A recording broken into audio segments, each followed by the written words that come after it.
Welcome everyone to another episode of FitFam. And today we're excited. We're going out a little bit different direction, hopefully inspire you. Yeah, absolutely. Stick around. This is going to be fun. And so this is Miss Natural Olympia Hillard. And this right here is Doug. And my hair is carefully like this because I spilled on my shirt. The Formulator. So, Formulator. all right. Well, man, a lot of great stuff is happening. Well, we're getting ready for, super seminar. A lot of neat new formulas are coming out, some new research and all that. But we're going to take a complete detour away from that for a minute. And the reason is we were talking about this, and Hillary had a really great comment about maybe an overall theme that it can be a great takeaway for people. So as always, though, make sure to hit the subscribe button, the little bell, so you can be notified when we have new podcasts. But let's kind of jump into the concept that you were talking about. Okay, yeah. Something that I love about Doug is that he's never afraid to go after his dreams, and he's never afraid to create new dreams. And so it keeps us all on our toes. And so sometimes that can be hard for some of us. But what I was telling Doug is that what I like about this is added to his resume is now a children's book author. And I think sometimes because we're a teacher or we're a nutritionist or we're a bodybuilder or we're a mother or we're a father, we're like, no, this is my lane. This is where I need to stay. And I don't think we should pigeonhole ourselves. I think we should open ourselves up to a possibility. If you have a dream and something you want to do, then take the first steps and get after it and do it. So that's where we're at with this. Yeah, I love that because I see that with you in different areas of life and other people that we've seen do things. And sometimes they go down in flames and sometimes things work out great and sometimes they just do okay. But it goes back to, I think, one of the things that we teach even to the staff at OHS and obviously in our family and life is just take action, get into the arena, don't fear, life's too short, and just get out there. And I think now things are really different too because we do have technology in a large way that can help us and to speed up processes that before you're like, oh, I would like to write a book or I would like to do, learn about something and you have to go back to school and do all this stuff when really now everything's right there at your fingertips. And so it might be a good time for everyone to say, you know what, that thing I thought about doing years ago, and, when I looked into it, the amount of time wasn't worth really, that sacrifice wasn't worth what I've got going on. Now relook at it because it might have changed. Yeah. And I think where this fits into health is that it's important to always be involved in something that lights your fire. It's important to be involved in something that keeps your mind active and helps you to kind of progress. Our goal in this life is progression. So it's important for your health that you're always looking for the next thing. That's why like vacations are so important, right? Not the vacation itself, but something to look forward to and even learn, being somewhere new, cultures and things. So great. Anyways, okay. So it keeps our mind healthy. That's it. So what we're talking about is we're talking about a children's series that's based, for the most part, in the life of my father, H. Lyle Grant, who many of you know through previous podcasts or know us, was a great war hero, right? Shot down over Germany, taken prisoner of war, escaped, had a great life of service after that. And I really, over the years since he's passed away, and that generation, they called it the golden generation, right? Of those people because they lived through the Depression, they lived through World War II, and they were strong. Yeah. And they just had this strength that many say, will be hard to ever see again. Yeah, and I kind of want to add something to that. Your dad did live a life full of service, when he got back from the war. But I would also like to point out that your dad suffered with many, many conditions as he got out of the war and raised a family.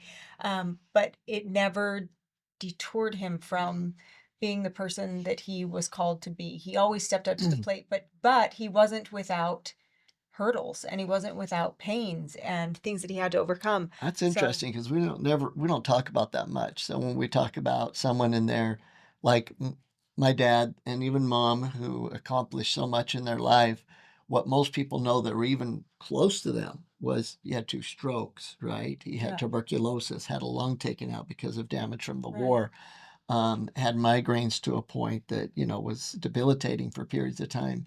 And yet most never knew about that, Yeah, right? And so that's a huge point. I yeah. love that.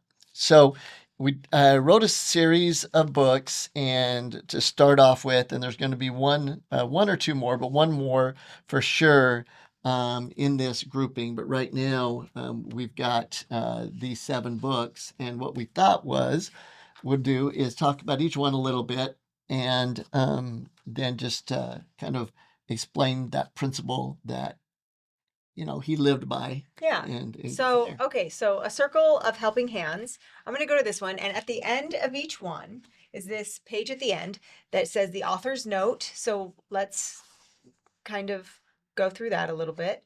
Um, and then it also has a talk about it. So at the end of every book, it's questions about what you just read. So the whole premise of this one is when we help each other, we all grow strong together. So it's all about what? Service, community? Yep. Service Yeah. community and So, how communities come together in times of need and the importance of that. yeah. So then at the end, you have these questions. What do you think community means? How did people help Lyle when he was a boy? What did strangers do to help Lyle and his crew? Why did Lyle want to help his town when he came back from war? What is something kind that you can do today? So what I like about the questions is it makes you think about what you just learned, and then it also makes you think about how you can apply what you just learned. And that one's a great principle for the communities. And think about it where you live. If that's important for you, it really tries to teach the importance of being involved in the community. Or I remember growing up, if anyone had passed away or anyone sick, that part of what mom did was put Mm-hmm. meals together, take them, be there present. Dad would say, "Hey, how was their yard? Let's go pick the weeds. Let's do whatever." And I never knew that wasn't what happened everywhere. That's just Right. what you do. And so it's kind of cool to bring back for some places. Some places still do that, but to bring back some of those principles. So I really like the circle for helping hands. And as far as the age range, the thought for this was more of like the 4 to 10-year-old is a great age range. It could be for anyone, but that's really what we Yeah, wrote it I for, think right? so. Heber sat still for I think there's 7, right? Are there Yeah, 7? Yeah, Heber sat still for 6 of the 7. So right away. that's That's pretty pretty great. good. Yeah. The next one is called Fuel for Survival.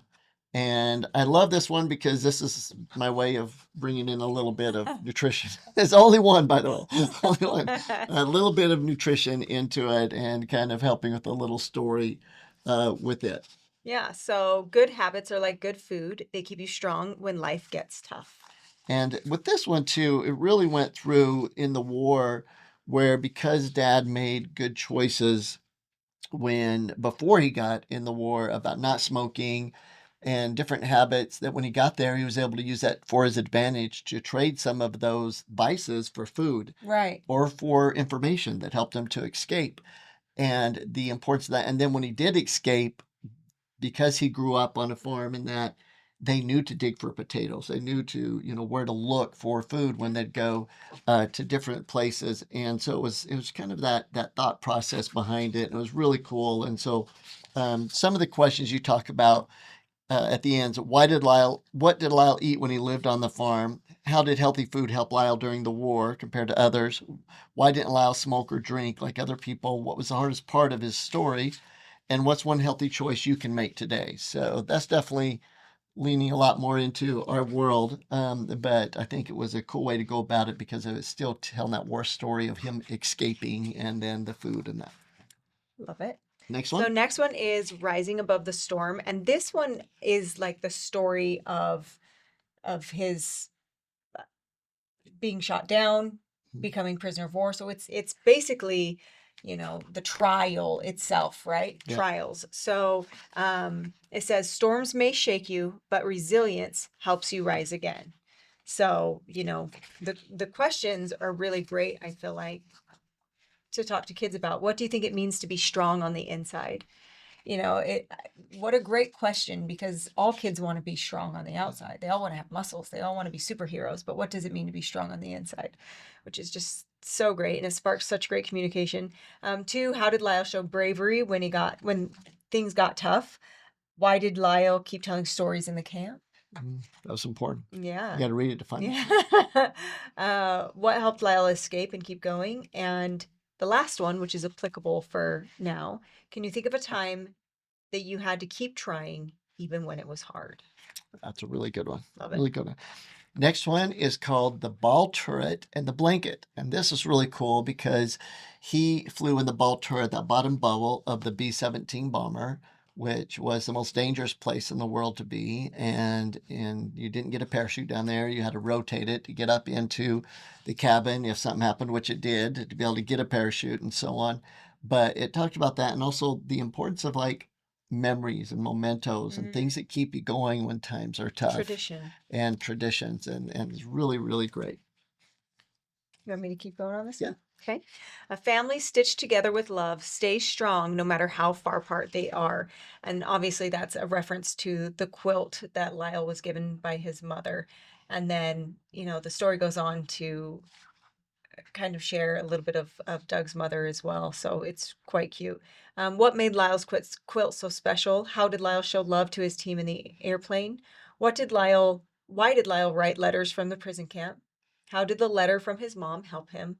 What is something that reminds you of your family's love? So I think this one, even more than tradition, is really about drawing strength from your family. It's a good one. Yeah. Next one. The flag in the wind. So this one, I love this I think one. is pretty self-explanatory. Yeah, and this one means a lot to me because there was additional stories that go along with this, like many stories of the flag growing up and the importance of the flag, and us having a flagpole and raising the flag, and when we were told to take it to half mast, and to the care of taking it down and folding it, and so respect with hand on your heart. Respect with hand on the heart. It's a story about when I was at a basketball game and a player didn't, and Dad came out of the stands, and it turned out to be a great situation and learning lesson for everyone in the gym. And there was so much to do with the flag. It was such an integral part of him. But this story talks about it from being in the war and the first time he saw the flag when he got home, and it was really, really, really cool story about it. Yeah. So the flag reminds us that we are strong, brave, and united together, which I just love that. And then the questions: why did the flag mean so much to Lyle? What did Lyle think about before every mission? How did Lyle stay strong in the prison camp? What happened when Lyle came home? And what do you think the American flag means?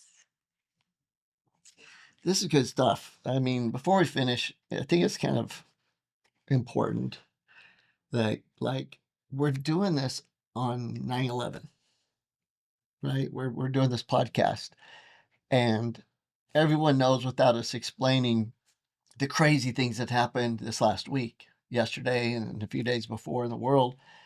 And just even talking about this, I think more than ever, we need to come together with basic principles of community, of love, of patriotism and respect. And so one last thing on the flag that was interesting that maybe is appropriate right now is, I remember Dad saying, you know what? If people want to burn the flag at that point in time, they could legally. And he's like, they can do it. It breaks my heart. It shatters me. I have to walk away if it happened. But it's their legal right. And we, in America, one of the reasons he went to war and fought was so that we could voice our opinion and have good discussion. But that's where it is, just to have discussion and to be able to do that, and that needs to be allowed. And I thought, from someone in his position, to have that mindset of that we allow discussion to happen in different things, to protest, if you would, and that's a part of America. It was a big lesson to me of like, man, what great patience and reverence to the overall purpose of the country and meaning really resonated in him, instead of having anger come out and things, which I think was a great lesson that we could all learn. Such a great lesson, for sure. And that rarely do we agree on everything within our own families. It is beyond ridiculous to think that we will all agree as a country on every single point. But just like within our family, we still can find a common ground and love. So, okay. So next, the stars that never fail. Is this one about the stars at night when he's escaped, and love this. And so one of my favorite things growing up was laying out on the grass at night and Dad showing us the North Star and pointing out the Big Dipper and Little Dipper and all that. And luckily he was taught those things as a child. And this talks about that in the war, how when they were escaping, it basically saved their life because they knew which way to go. Yeah, yeah. So even one star can light the way when the night feels dark. Love that. Why did the stars mean so much to Lyle? Why did Lyle use prayer to stay strong? What did Lyle teach Adam about faith? How did the North Star help Lyle and Adam? What helps you feel brave when you're scared? Good stuff. Good stuff. And the last one for now. I'm actually really excited about the next book. When you told me about that yesterday, I'm always the last to know what's happening in our life. I've learned a few things about Doug. He's created plans, and I'm involved in all of them. I'm just not told until the plan is already started. And sometimes the plan is halfway executed before I know. But this one, Wings of Honor. So when you serve others, you show what real courage looks like. It's the cutest picture. So what's this one about?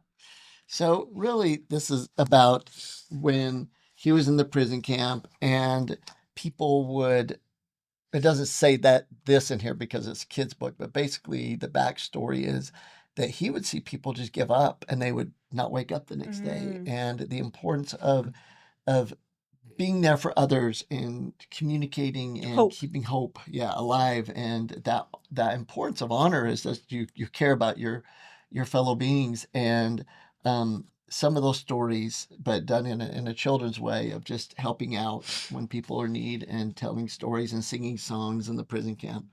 And it was really, really cool. Yeah, hope can fix a lot of things. So what does it mean to serve others? How did Lyle help his friends in the airplane?